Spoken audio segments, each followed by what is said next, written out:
Oh boy. Morning, Andy. Good morning. How you doing this Yeah, morning, my friend? all right, my friend. I did slide in one extra chair. Good morning. Good morning. How are you? Good morning. Lovely, and you? I'm fine. You want me to slide over? Good morning. All right, Ellen just pointed out I sing that song wrong. On the last round there. Yeah, I know. I say Brought. It but bought. bought. Bought. My bad. That's all right. I forgot. I didn't know that. I should look and see if the R was in there, but it's not. Asking you so much, it's falling apart. Okay. Today I want to do a little bit different, so I won't keep you as long, because I want to give all of the information to just a few people. I'm going to wait until we get this place packed. But anyway, You better give Yeah. something away then. you know, our country's going through a very, very difficult time now, in the current time. And I want to read something from the book of Joshua. Now, then I'm going to tie it to our current situation, and then I'm going to go into Matthew 9. Okay? Now, in Joshua, it's chapter 24. If you want to look, it's Genesis, Exodus, Leviticus, Numbers, Deuteronomy, Joshua. And in Joshua 24, I'm going to start with verse 13. Now, what I want you to realize is that when Moses was called by God to take the Jewish people, the Hebrew people then, out of Egypt, that Moses was sort of complaining a little bit, Lord, I don't have the tongue, I'm tongue-tied, I can't speak, and he made all these decisions, why he couldn't go, and the God said, I'm with your mouth and do this, and the Lord got angry with Moses because he was halting there. Finally, Moses decided he'd go, but that his brother Aaron was going to be the high priest, and he was going to be like God. Well, when they took the people out, and God showed them all of these different miracles where they had to do something first, like Moses, when they were going out, that Egypt didn't want to let them go, so he caused this plague to happen, and that plague, through a series of plagues. Finally, he said, okay, if you don't let my people go because you keep changing your mind, I'm going to kill all your firstborn animals, all the firstborn children. And if you don't let my people go. And that's when Israel had to put the blood over top of the doorpost so they wouldn't have their firstborn child die, the males especially. And so then finally they came out, and when they were in the wilderness, now here's a group of, millions, probably 2 million people who were all considered to be slaves, so they never had a government of their own. And one thing we have to realize that it says that Joseph, when he went down into Egypt, there rose another king that didn't know who Joseph was, didn't know about the history of the Hebrew people. And this king, who was a king but of a different kind, he was not really an Egyptian. He was really from Assyria. And Syria is one of the enemies of Israel. So anyway, that's why he was reluctant to let them go. But anyway, they came out, and they wandered in the wilderness, and they said, oh, Moses, you talk to God, because if we get too close, we'll all die. And he said, whatever he says, we'll do. They just said, whatever he says, we'll do. But then they didn't. They kept backsliding and backsliding and backsliding. And finally, the Lord had to discipline them. And Moses even said, you are a stiff-necked people. And God was going to wipe them out. But Moses said, Lord, think of your holy name. Your holy name is important. not only to them, but to the nations. What will the nations think? So God relented, and he said, okay, but they're going to wander around in the wilderness because they didn't want to go into the promised land that he had promised. And so they wandered around, and then Moses, because he was disobedient, he struck the rock, and God said, I didn't want you to strike it. You already struck it once in the wilderness. This time I just wanted you to speak to the rock. But Moses was angry, and he hit the rock. He said, must we bring water out of this rock? And he was taking part of the glory of God. Then must we, and God says, I'm not angry with them, and I'm not sharing my glory with you. He said, now I'll let you go see the promised land from the mountain, but you can't go over there because you're disobedient. And so he turned it over to Joshua, and Joshua, Moses, ready to die now, and he said that Lord's going to take me up. And he said, well, look, he says, Joshua, these people are a stiff-necked, stubborn people. You have to be strong and of good courage. In the first couple of chapters of Joshua, it's over and over again, it says, be strong and of a good courage. Be strong and of a good courage. And then he said, because this is a stiff-necked people. So then Joshua takes them across the Jordan River. He takes them over into the promised land, and they started conquering different places, and the Lord had driven the people out because they were such idol worshipers. And then Joshua was getting ready to die, and he said to the people, and I'm going to read that right here. Okay?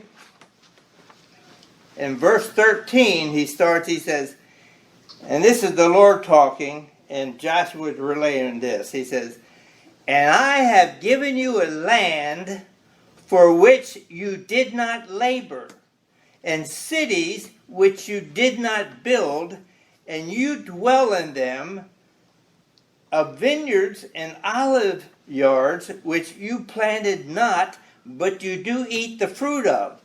Now therefore, fear the Lord, and serve him in sincerity and in truth, and put away the gods which your fathers served on the other side of the flood and in Egypt, and serve ye the Lord.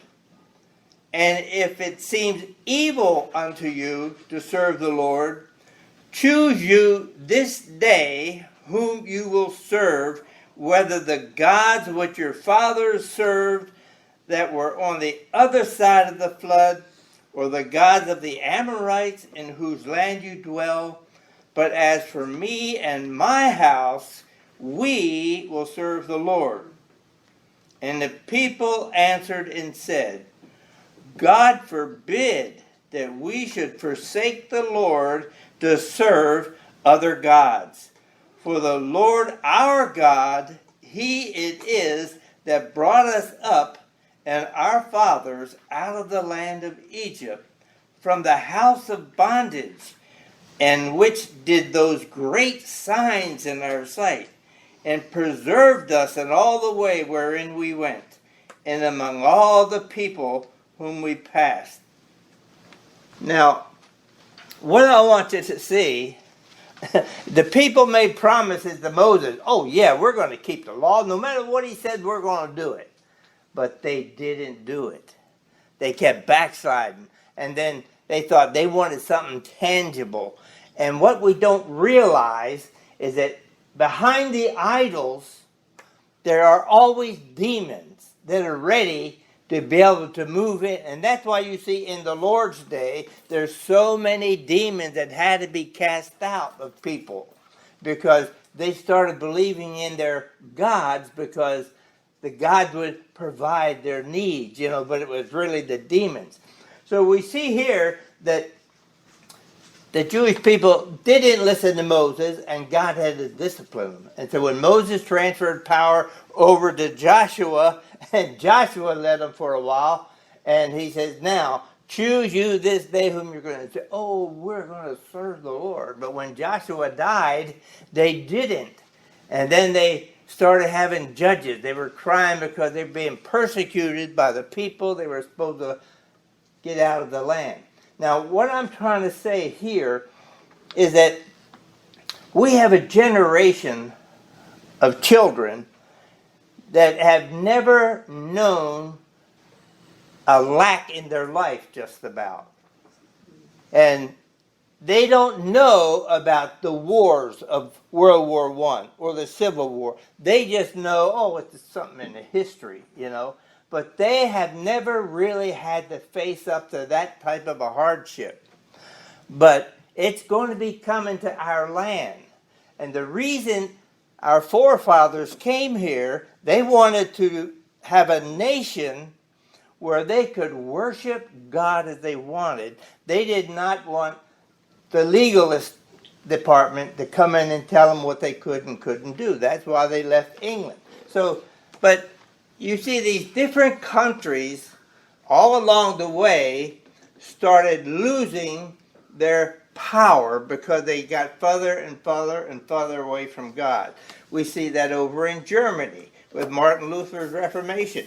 We see that over in England with the Methodists, John and Calvin. Calvin. Calvin. oh, not John Calvin, John Wesley and his brother. One of those. Well, yeah, well, John Calvin, That's yeah, what he you was. were trying to help him out. But anyway, it's John Wesley who wrote a lot of the songs that we're singing. They were the two Wesley brothers were evangelists riding around on horses, and sometimes they would go through and they would preach, 10 sermons a day. Feathers. And so the thing is that the people who wrote our Constitution, put their very lives on the line. Now, not all of them were believers. They believed in a deity. But the thing is, not all of them, but they put their wealth, their lives on the line. And our young people now just take everything for granted. And it's a nonchalant attitude. And we have to get back, and our country is going to go down. And when it goes down, the Bible says that all of the nations of the world are eventually going to go against Israel. Now, people say, well, that little tiny Israel, it's only the size of Rhode Island, maybe. And so, anyway, why would the whole world go there? It's because it's a spiritual battle, and we don't realize that. We look at our government and say, what are they doing up there? Why are they doing this over here? Why is this going on down here?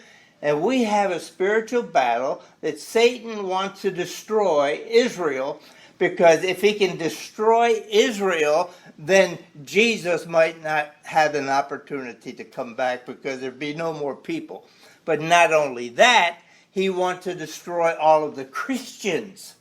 And so that's why we're having so much turmoil right now, is it's a spiritual battle. That's what he says.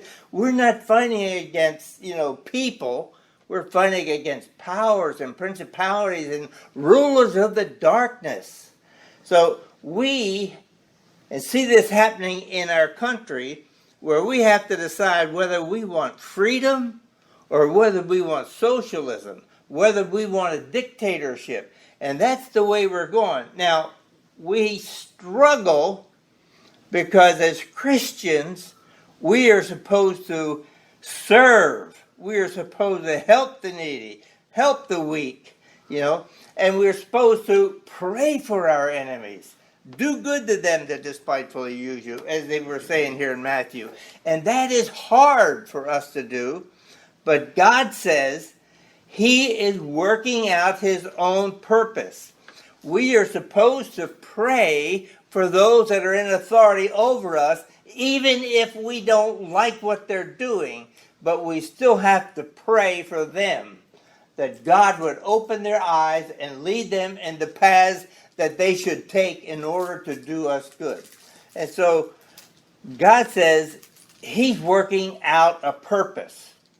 And that purpose is to bring all of the nations against Israel so that he can come and save Israel. Now, before he does that, the rapture is going to take place. And the more signs we see of things happening all around the world is pointing to the fact prophecies are being fulfilled, and soon, I'm not saying tomorrow, next week, or whatever, but soon, I believe in my lifetime, the Lord will come back. Okay? Because all of these circumstances are set. All of these different nations are gathered around Israel that want to destroy it. And they're working hard. And right now, our government has a lot of radical people there on both sides that want to defund Israel, and they want to fund the Palestinian movement because they feel that Israel is the occupiers. That's why the archaeologists over in Israel are working, trying to show that it was really originally Jewish land, that God put them there. And so then, I just want you to be aware of the fact that our country's in very difficult times. And we as Christians are going to eventually be the targets. That we don't see that right now very much, but in the service, the chaplains cannot mention the name Jesus. Okay? They're taking the crosses out of the different buildings. And we see this in society. They're taking all these statues down. Some of them were good and some of them were bad. And all the writings, you look at our government buildings. They got pictures of all of the Mosaic law just about, with the scale up there, and justice is supposed to be blind. They got these statues of different people like Moses and all on some of the government buildings. They want to destroy all of that. And now, just the other day I got a letter in the mail with a picture of a little child who's in the 3rd grade in Alabama, and the teachers, all of the students had to wear masks. And this little girl had a mask that said, "Jesus loves me." She had to take it off. There were other students had labels on their masks, such as like Black Lives Matter. Now, all lives matter, but they were allowed to wear theirs, but you couldn't say, "Jesus loved me." Can you imagine the embarrassment of that little girl? And so there's a group that's fighting against that right now because we're losing our privileges, we're losing our voice, and it behooves us to pray for our country. Now, I want to go through Matthew. If you turn to Matthew 9, I just want to emphasize a couple of points here. Now, Jairus, he was a ruler of the synagogue, and he's the one that had the little girl that was 12 years old, and she was near death. And the Pharisees and the Sadducees, the rulers of Israel, had already put out a notice that if anybody worshiped Jesus and believed him to be the Messiah, they would not be allowed to come into the synagogues. Now you have to realize the picture in this man. He's a ruler of one of the synagogues. And his little girl's dying, and he is desperate. He wants his little girl healed, and he knows that this guy, who the rest of the people don't like, the common people like him, but the rulers don't. So, but he goes, and he falls at the feet. We don't see all of the picture here because Matthew is just saying, just the facts, just the facts. He's trying to prove that Jesus has the ability to heal the sick, cleanse a leper, raise the dead, and do all of these things. So he's not giving you all the background. But if you go to Luke or Mark, they go more in detail. And so here he goes in and Jesus heals this little girl who had died. Actually, she had died. And he raised her. And he said to they were making all these people came in making all this noise and everything because they had hired professional mourners. And Jesus ran them all out and said, "You're sleeping." And these people know what a dead person looks like because they're professionals in that. And Jesus was implying that you might think she's dead. And for all practical purposes, she is. But to me, she's just sleeping because I'm going to raise her from the dead. And they laughed at him and scorn, and he got him out. And a lot of times people will say to you, "You can't do this. You think Jesus is going to answer that prayer? Or he's going to answer this prayer?" And he says, yes, he will. So he puts them all out, and all he does, he goes to the little girl, takes her by the hand, and it says, "Tabitha, arise." And she got up, and he said, "Give her something to eat." And the thing, he looks out for the little things too. Give her something to eat. Nourish her body. She just had a very stressful situation. And so the parents were astonished. But Matthew doesn't say this, but Luke does. He says, he told them strictly, don't tell any man what happened. He wanted to keep it quiet because he knew if the word got out, and you see next, it says, fame spread abroad. They couldn't keep it quiet because he had a plan and he had a purpose. He's on his way to be crucified on the cross, and they didn't want the people at that time to try to make him a king, because he didn't come to be the king this time. He came to be the sacrifice. And so that was a dilemma that the common people loved him. They wanted to make him king. He uses the name Son of Man first. But here in Matthew, they're going to call him the Son of David, meaning this is the Messiah. This is the king that is to come. But the people are still thinking he's going to set up a physical kingdom and wipe out the Roman Empire. And he said, no, that he has a bigger plan in mind. He's not only going to save the Jewish nation, he's going to save everybody if they are willing to worship him. And the same way, look here in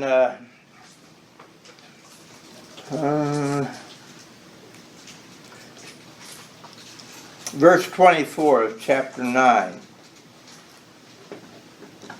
This is where he cast the people out. He said unto them, give place, or get out of here, for the maid is not dead, but sleepeth. And they laughed him to scorn. That means they just, you gotta be kidding. Are you stupid or something? They didn't just say, ha ha ha. But anyway, he said, but when the people were put forth, he went in and took her by the hand, and the maid arose. And he said, tell no man what happened. And said, but the next line says, and the fame thereof went abroad unto all the land. Then down the next one, it says, and when Jesus departed from there, 2 blind men were following him, calling out and saying, thou son of David, have mercy on us. And when he went into the house, the blind men came to him, and Jesus said unto them, do you believe that I am able to do this? And they said unto him, yes, Lord. Then he touched their eyes and said, according to your faith be it unto you. And their eyes were opened, and Jesus straitly charged them, saying, see that no man know it. Now, what do you do when somebody just opened up your eyes and you haven't seen all of your life, and all of a sudden you can see things? You go, look, I can see, you know. And so here again, he told them, don't let anybody know. But they couldn't keep it quiet. And then that's when all of the mob started coming. It said, but when they departed, they spread abroad his fame in all of the country. As they went out, behold, they brought to him a dumb man possessed with a devil. Now, here Jesus is going to exorcise this demon that is in this man. But usually, in order to free someone from a demon possession, the demon was asked to identify who he was. Remember in Gadara, Jesus said, what is your name? And they said, we are legion because we are many. And he cast them out. He said, if you're going to cast us out, let's go into the pigs. But the demons knew who he was. But here is a man who is mute. He can't speak. And so they think, how's he going to do this? You know. And so he says, and when the devil was cast out, and the dumb spake, and the multitude marveled, saying, it has never been seen in all of Israel. Now this is where there's going to be a starting of a rejection, really a serious rejection of Jesus.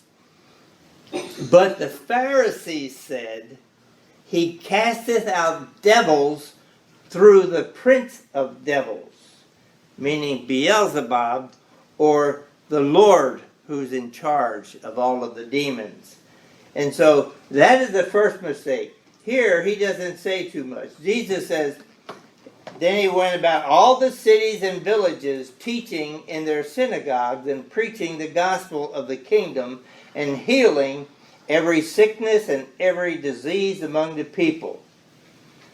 Now here, Jesus is showing compassion on the crowd. He didn't answer here to the Pharisees when he said he's doing it by the prince of devils. Later on, he does the miracle similar to this, and then he points to him. He says, if I'm doing it by the prince of the devil, who are your people doing it? Now, this is going to be important because he says here, but when he saw the multitudes, he was moved with compassion on them because they fainted and were scattered abroad as sheep having no shepherd. Then he said unto his disciples, the harvest truly is plenteous, but the laborers are few. He means there's many, many people who need to hear what I'm saying and what I'm doing. Then he says this, pray you therefore the Lord of the harvest that he will send forth laborers unto his harvest. Now, here is a chapter break, and we don't know the time frame that passed from verse 38 to verse 1 of chapter 10. It says, and then he had called unto him his 12 disciples. He gave them power against unclean spirits to cast them out, to heal all manner of sickness and all manner of disease, and the names of the 12 apostles. Now, this is a big transition. Before they were disciples. A disciple is one who's following someone to be able to learn, to be able to pick up information they need in order to live their life. An apostle is that once you've picked up all this information, then you're being sent out. And so here, and he sends them out, he says, I want you, remember John the Baptist, when John the Baptist started his ministry, he said, repent, for the kingdom of heaven is at hand. And then when he was put into prison, and Jesus moved from there where he was in Jordan up into Galilee, he said, the kingdom of heaven is at hand. And that's what he's going to tell his disciples. And he names them here. And this is another interesting point, because the names of the 12 apostles are these. First, there was Simon, who he later called Peter, and Andrew, his brother. There was James, the son of Zebedee, and John, his brother. Philip and Bartholomew, Thomas and Matthew, the publican, James, the son of Alphaeus, and Lebbaeus, whose surname is Thaddeus, and Simon the Canaanite, and Judas Iscariot, who also betrayed him. Now, when you think of these people, it would be interesting to go back and study the background of each one of these people. Now, Matthew, he was a Levite, so he probably got fed up with the religious rulers because they were making money off of the people, and he didn't like, he said, if it's all about making money, I'm going to make it by collecting taxes and I'll be good at it. So he left that society, and it means that he was hated by the people because he was ripping the people off, making them pay more than they needed to. But when you get down here to the one that says Simon the Canaanite, another word for that is Simon the Zealot. It means that he hated Rome and he wanted his freedom. All the zealots wanted their freedom at any cost. They don't care if they gave their life for it. Now, to put Matthew, who was hated by the people, and Simon down here, those two, it would be hard for them to get along.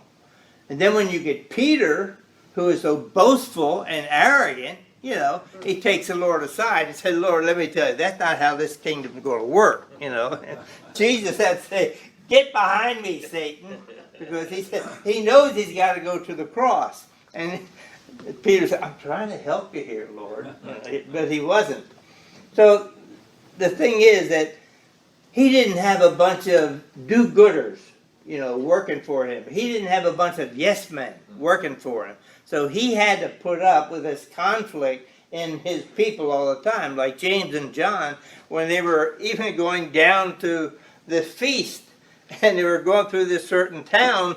James and John said, Lord, you want us to call down thunder and destroy them all. And the Lord said, you boys don't know what spirit you are of, you know. And so he had to calm the situation there. And then he tells them what to do. Now, if you can imagine, Jesus, when he was up here on the Sermon on the Mount, he was saying, love your neighbor, do good to them that hate you, and all of this stuff. You know, then he said, that's how it's going to be in the kingdom age.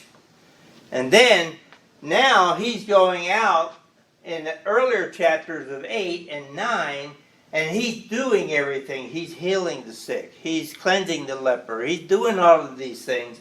People say he has the authority. And even when he calmed the wind, so he had power over nature, he had power over disease, he had power over everything. And now he's going to try him. And he says, okay, now I'm going to send you out, you know, 2 by 2 by 2. And you go into all these different towns all around Israel.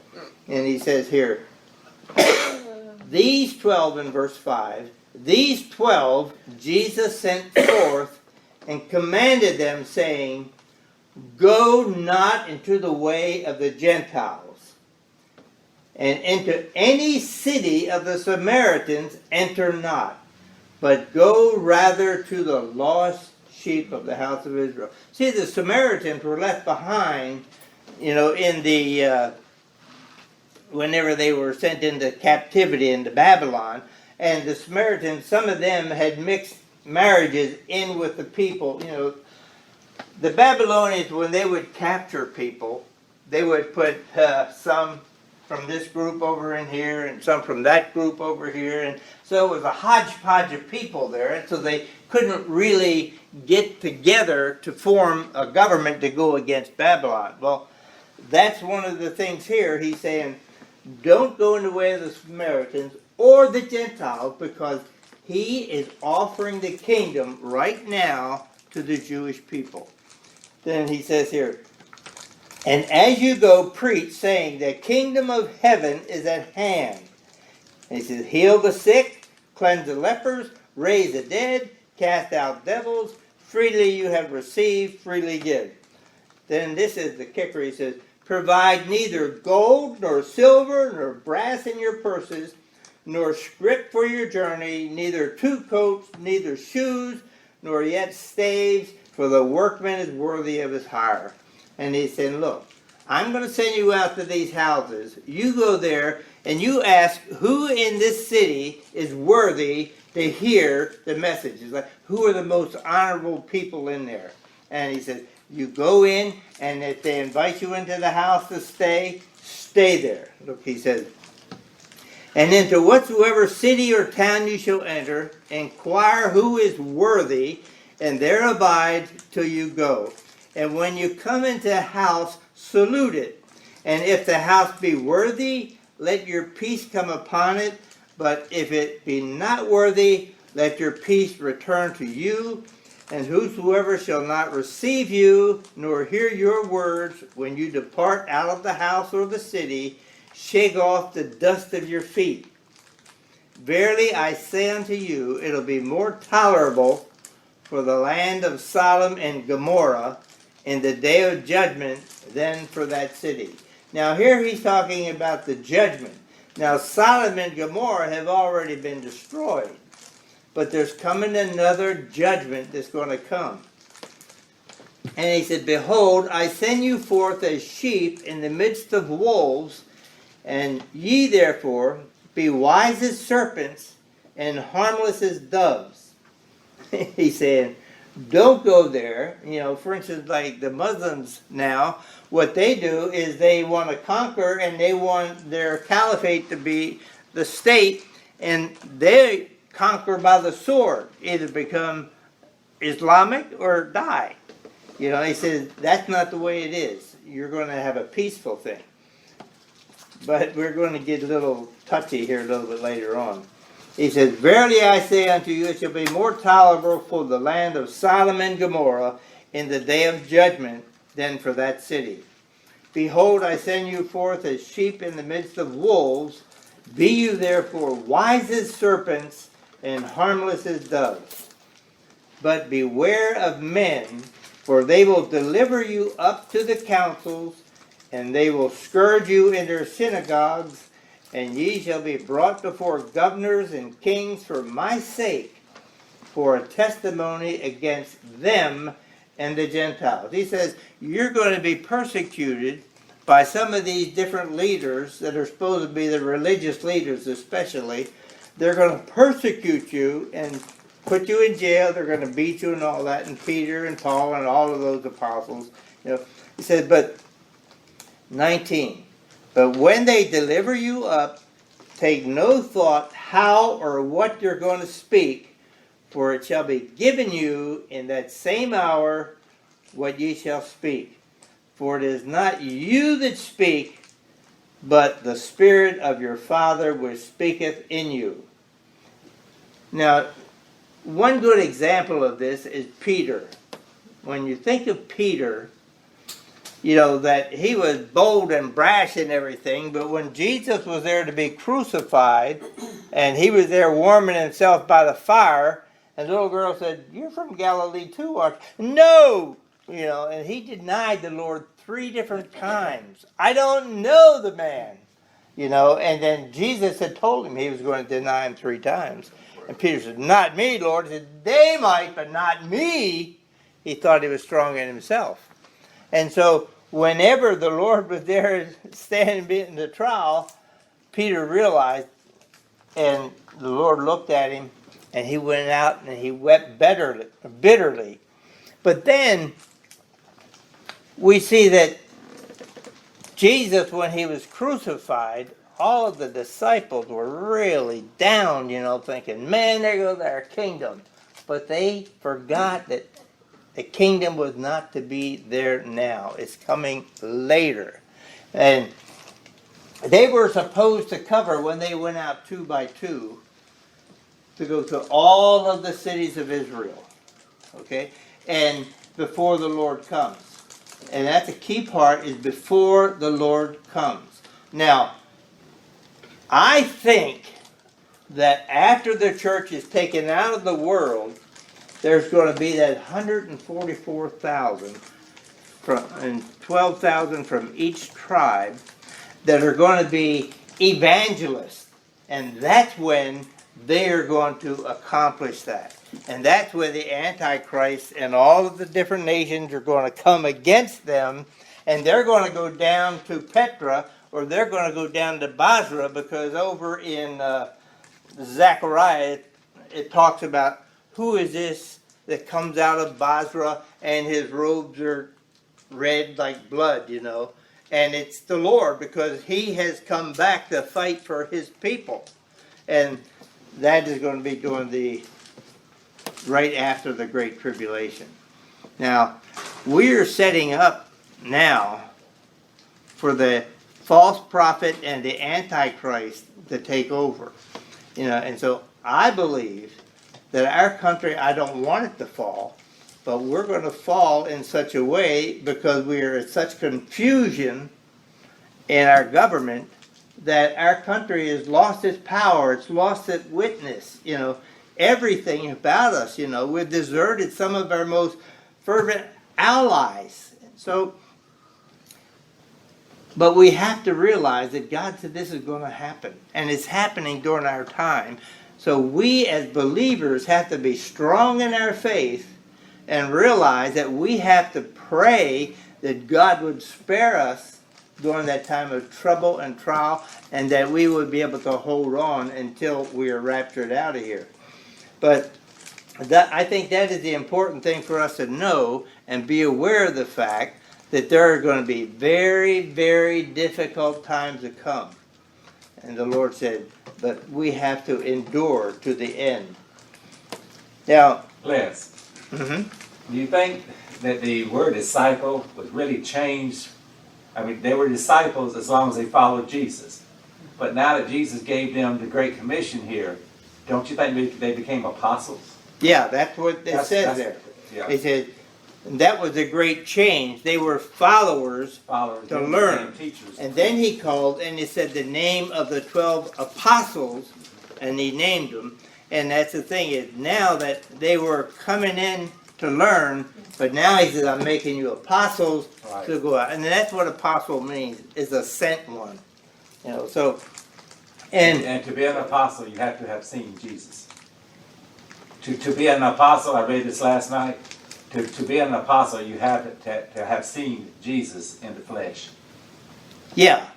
Or heard it. Yeah, that time, yeah. But in a sense, we are all apostles. If we're believers now, we haven't really seen him, but we know him, and if we have accepted him as our Savior, he is in us. Our spirit. Yeah, he is in us. And he says, so send I you, you know. So he's sending all of us into the world, and that to get over into some of the teaching of Peter and Paul is because we all have different gifts, you know, and each one of us has a different gift.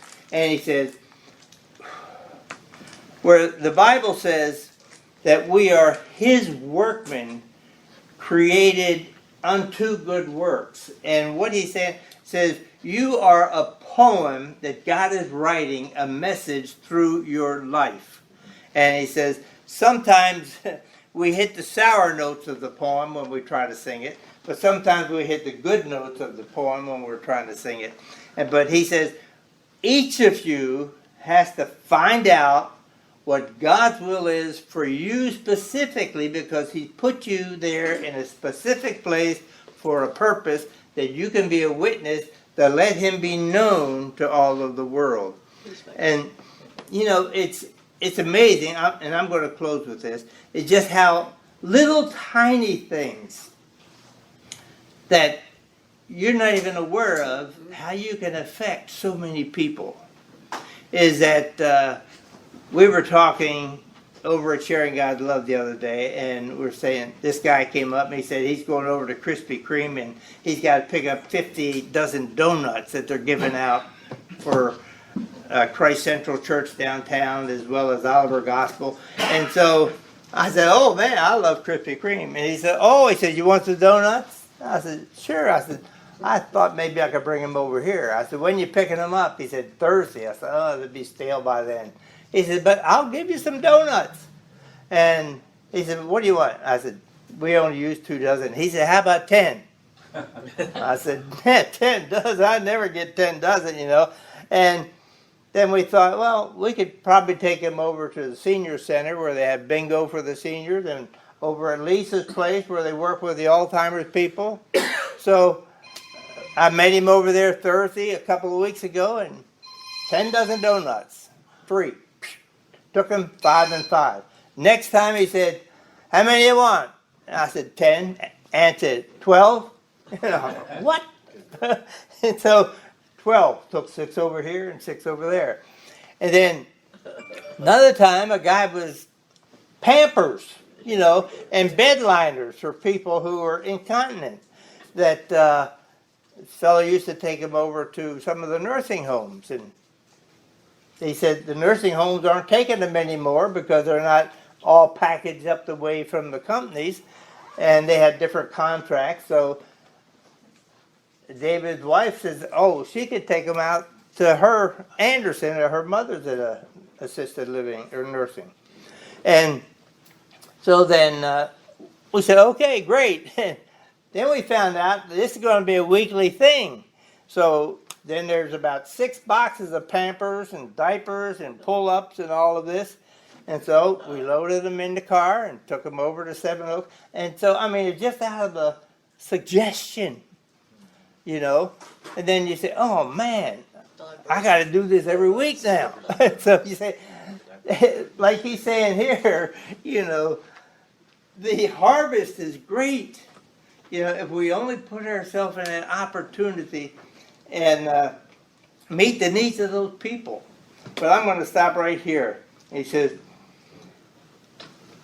in verse 17 and 18, he says, but beware of men, for they will deliver you up to the councils, and they will scourge you in the synagogues, and ye shall be brought before governors and kings for my sake, for a testimony against them and the Gentiles.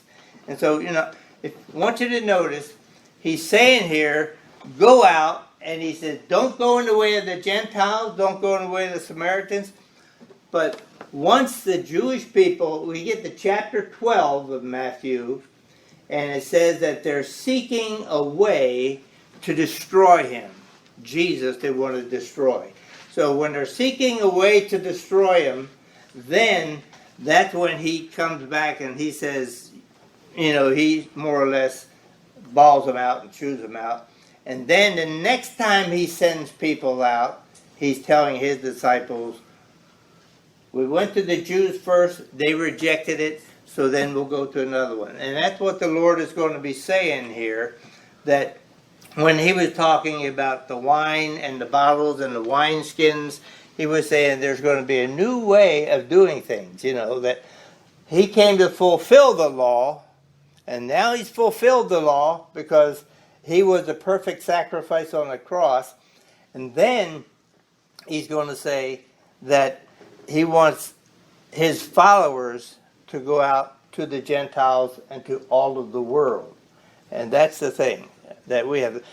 But the important thing is, he also said to his disciples, don't think, and it's going to be in the next chapter, don't think that I have come to bring peace. Now, he's supposed to be the Prince of Peace. He says, but I have come to bring a sword that set the mother against the father and the father against the child and all of this so on. And what he's saying that, and then he's going to say, if you love your mother or father more than you love me, you're not worthy of me. What he's saying, I am the greatest. I am the rewarder of everything. I am the thing that holds everything together. I am the source of your life. I know everything about you. And so that's what he's saying, that your relationship with Jesus is supposed to be stronger than any human bond that you have with any other living person. And, you know, then as we worship him, he is the source of our love. He is the one that changes our heart. He's the one that changes our motives. And so next week I'll tell you a little more about it. I see the clock is pressing on here, and we'll have to stop here. We'll stand and we'll pray and be dismissed.